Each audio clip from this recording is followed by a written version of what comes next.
गो.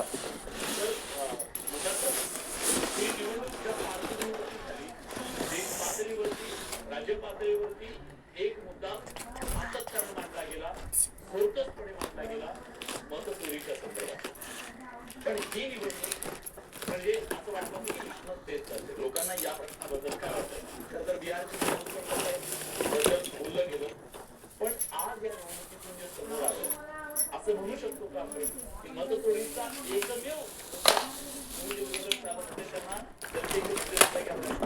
निश्चित घ्यावेच लागणार घ्यायचे नाही आणि फक्त तोच एक मुद्दा घ्यायचा असं करून ते राजकारण होणार. राजकारण अनेक पातळ्यांवर त्यावेळेला चालू असतं.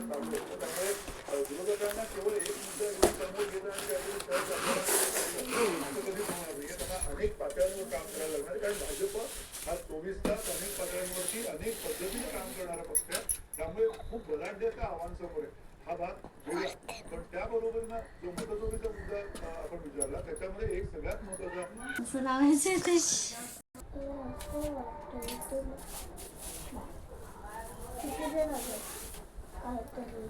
इकडे आण ते दाखव. अरे तिथे पाठीमागे बघ ना काहीतरी लिहिलं.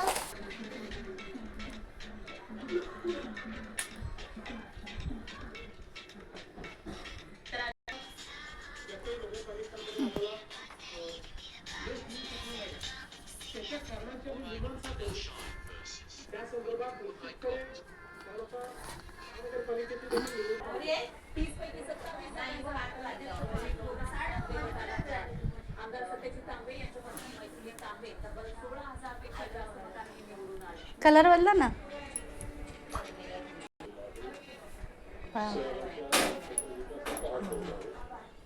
वाव वाव वाव, मस्त, खूप छान खूप छान, मस्त दिसतंय बघा. पहिल्यांदा मी यूट्यूबसाठी काहीतरी खरेदी केलेली आहे बघा.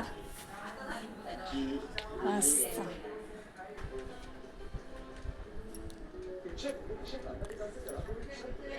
खूप मस्त खूप मस्त. हे बघा लाईटवरती दिसतंय कसं छान, मस्त.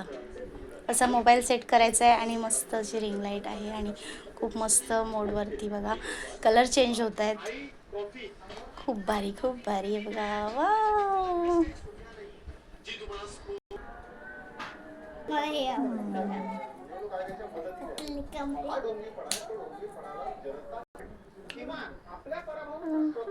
खूप मस्त आहे, खूपच मस्त आहे हे बघा.